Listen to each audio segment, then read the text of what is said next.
Olá, este é um tutorial em vídeo que demonstra como realizar a configuração do Dream Factory dentro de uma hospedagem compartilhada que dispõe de PHP.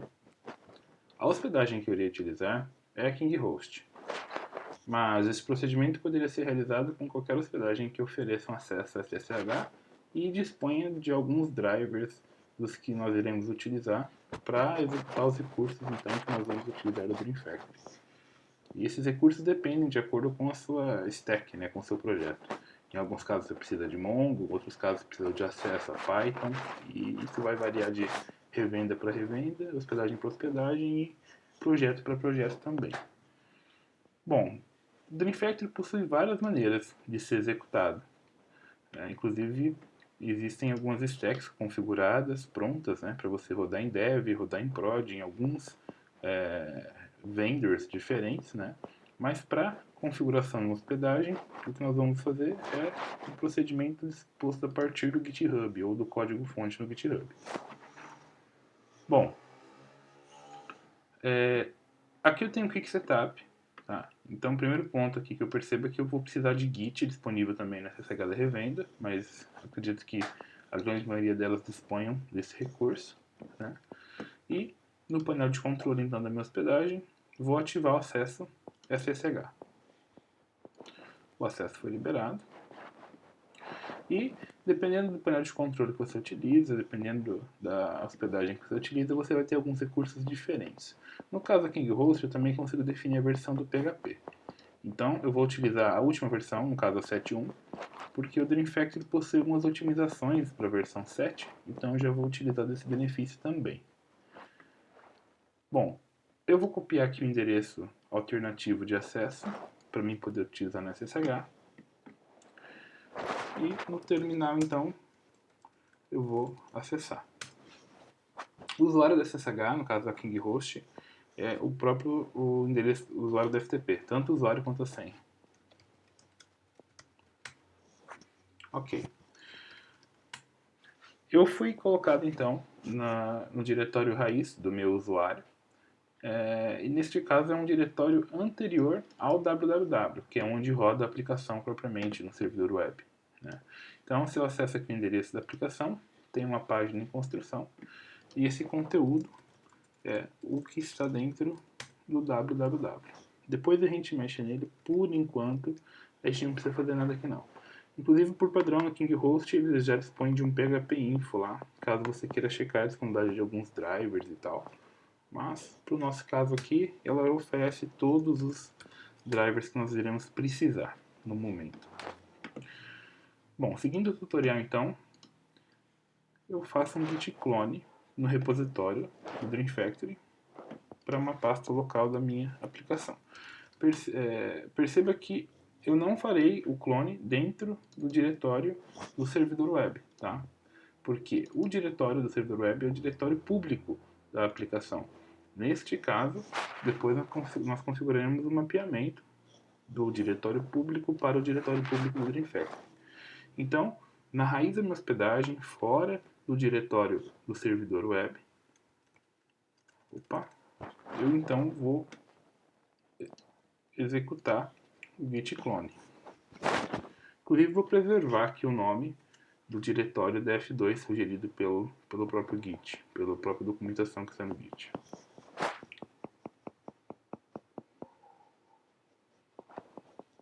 Beleza. Próximo passo, lógico, acessar o diretório. Aqui está então o conteúdo do projeto, do Dream Factory, e executar o Composer install sem as dependências de desenvolvimento. Bom, neste caso eu preciso do utilitário do Composer, então eu vou acessar aqui o site do Composer, getcomposer.org, na seção Download, e executar aqui os procedimentos básicos de instalação. A revenda também precisa dispor do PHP Command Line, né, para poder executar os comandos que o Composer pede aqui durante a instalação e durante a execução também dos procedimentos de instalação do Composer e do Artisan. Bom, aqui estou checando o conteúdo do download. Vou executar o setup propriamente.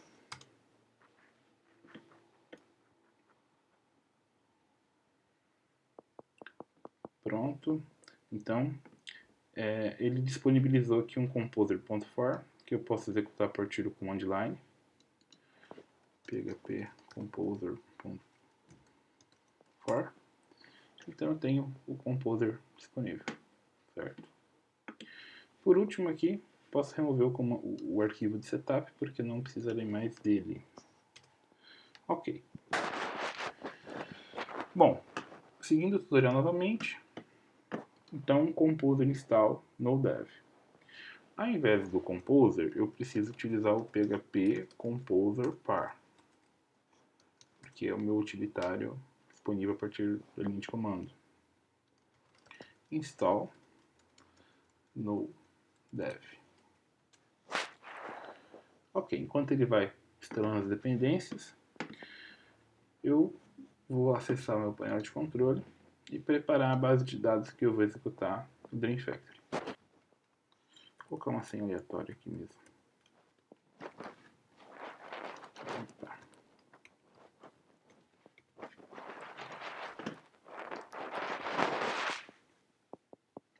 Ok. Bom, aqui ainda ele está executando, tá? Procedimentos de instalação das dependências do Composer.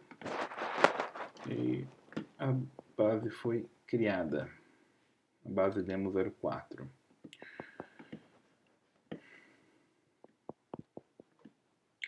Bom, aí nesse ponto do procedimento, do processo, aliás, podem haver algumas diferenças entre revendas. Por exemplo, ele utiliza uma dependência do MongoDB, no caso da instalação convencional, e algumas revendas não vão dispor de um driver para Mongo. Então, em alguns casos é necessário desativar, por exemplo, o suporte a Mongo dentro do arquivo de dependências do Dream Factory antes de executar o Composer install.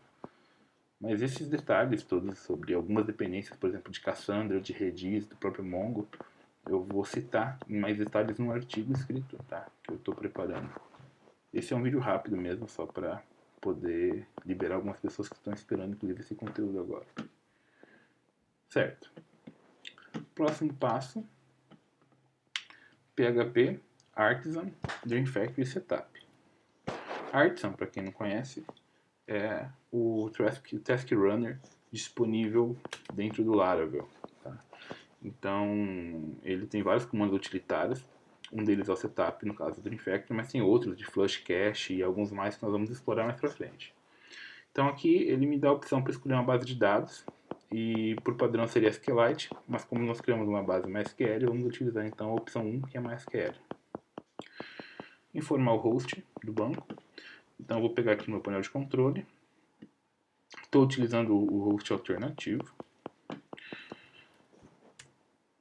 O nome da base, que é a demo 04. Vou copiar aqui. O password, que é aquele que eu criei. Espera aí, não, desculpa. O nome do usuário, perdão. Demo 04. E o password. Novamente. Eita.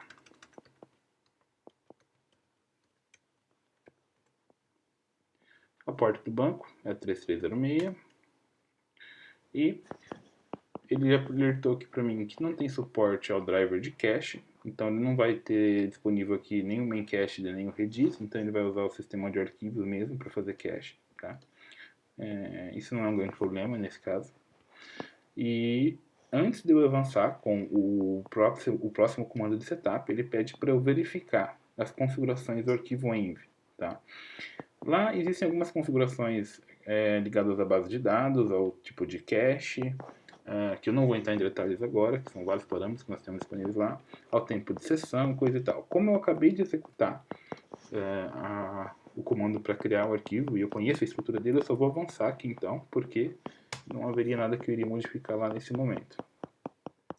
Então, ele está executando as migrations agora para criar a base de dados construir a estrutura das tabelas e me oferece aqui o input para mim criar o primeiro usuário administrador.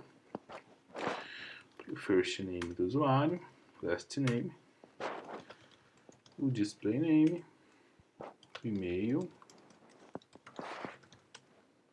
e um password. Confirmação do password. E está pronto.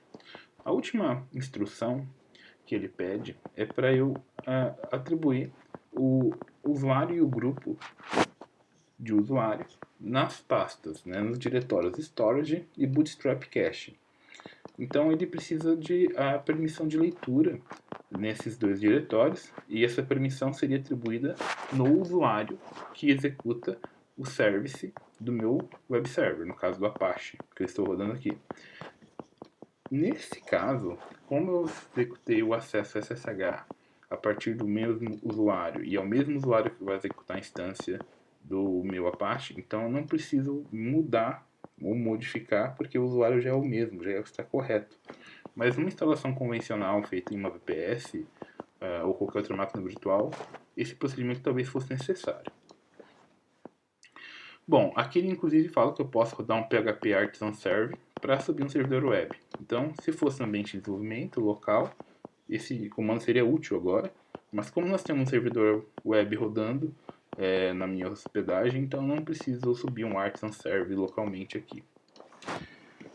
Bom, em tese, ele está instalado.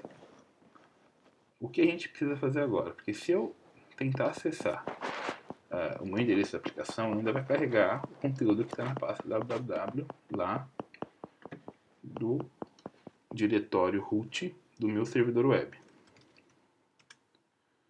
Então, o próximo passo aqui é eu criar um link simbólico que relacione a pasta public da minha instalação do Dream Factory com o diretório root do meu servidor web, que é o www.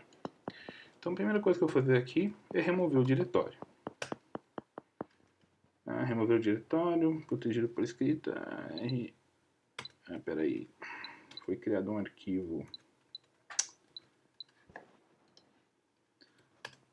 Foi criado um arquivo de instalação lá dentro. Pronto, agora foi removido.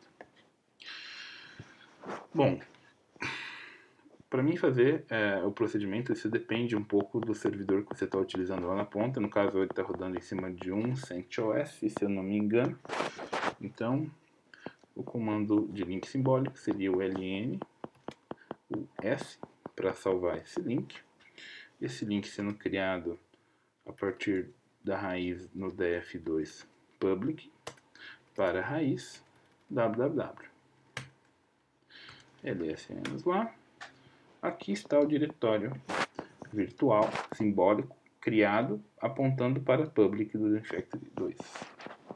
Agora então, se eu executar novamente a requisição, vai carregar o admin, né, o clientezinho admin do Dream Factory. Se eu acessar aqui então o meu e-mail,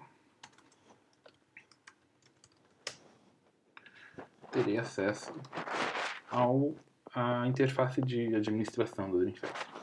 Só um adendo, tá? Não faz parte desse vídeo, mas essa interface que eu estou mostrando aqui não é o Dream Factory em si, ok? Isso é apenas uma app, escrita em Angular inclusive, para gerenciamento da API do Dream Factory. Mas a aplicação Dream Factory que você vai construir o seu projeto, executar o seu projeto, não está relacionada diretamente a essa interface, tá? Ela está ligada diretamente às APIs de System e às APIs dos serviços que você vai criar. Bom, o último ponto que eu queria deixar aqui, isso vai depender de revenda para revenda, tá? Embora eu tenha, por exemplo, acesso aqui a todos os recursos sem nenhum grande problema. Se eu for acessar aqui, por exemplo, a interface de configuração, que ele faz uma requisição específica na rota de System Environment. Deixa eu ver se é isso mesmo. Pera lá. Está carregando aqui as documentações de API. Então, na API de System Environment, isso mesmo. Se eu executar uma requisição aqui, que seria a mesma requisição que foi executada no config, ele vai me dizer que não possui acesso ao exec, porque a revenda, por padrão, deixa desabilitado o shell exec do PHP. Então, no caso da Kinghost, é necessário solicitar via support, tá? Isso é um procedimento bem simples, a liberação do shell exec para o domínio em questão. Tá? Eu não vou executar aqui agora essa solicitação, mas é um procedimento simples, isso vai depender de revenda a revenda também, de hospedagem a hospedagem.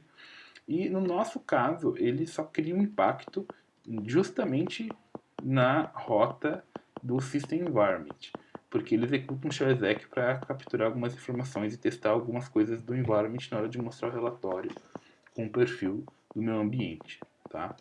Mas de modo geral, todos os serviços estão funcionando. Eu, por exemplo, poderia vir aqui criar, tem acesso a files, ok, e poderia criar um serviço de acesso ao banco de dados. Vamos aqui, database, MySQL. Vamos criar aqui um banco, um novo banco na minha revenda. Vou colocar a senha aqui.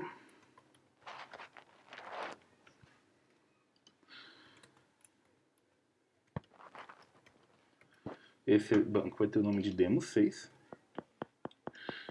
Estou criando ele. Banco criado. E colocar o endereço, copiar o endereço do host de acesso. E aqui no Dream Factory, então, vou colocar demo, label demo, description db, MySQL, demo. E aqui na config, o endereço do host, que eu acabei de pegar, a porta, o db, que é o demo 06, é isso mesmo? É o demo 06, exatamente. O username, no caso da Kinghost, é o mesmo que o banco. E o password que eu acabei de colocar. E use the full schema only. Isso daqui é para ele não carregar as tabelas de suporte do MySQL.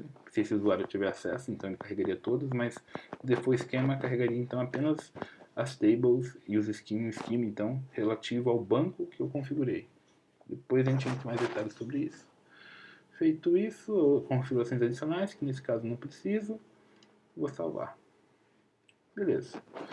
O banco criado, todo banco criado, seja ele relacional ou no SQL, ele vai estar disponível aqui em esquema, tá? Isso depois a gente entra em mais detalhes, mas eu tenho aqui então o banco demo. Conseguiu se conectar ao banco, né? Não tem nenhuma tabela criada lá, ok. Mas isso foi só para demonstrar que uma das vantagens, né, de rodar o Dream Factory, mesmo que for uma revenda compartilhada, é que você tem um controle maior sobre os recursos que você vai utilizar. E no caso da Kinghost, por exemplo, você tem acesso a outros tipos de base de dados, no caso PostgreSQL, o SQL Server e tal, e você conseguiria conectar essas bases todas lá dentro do seu Dream Factory. Bom, por hora é isso, tá? Que eu gostaria de mostrar. Depois teremos outros vídeos, inclusive explicando em detalhes cada aspecto do Dream Factory, construindo apps e coisa e tal, alguns artigos que eu estou preparando. Mas, para efeito de instalação na hospedagem compartilhada, esse seria a visão geral. Se você tiver alguma dúvida, envie para o meu e-mail, que eu vou deixar na descrição do vídeo, ou comente no próprio vídeo, que eu estarei respondendo e, dentro do possível, ajudando também. Beleza? Obrigado aí por ter assistido e até a próxima. Valeu!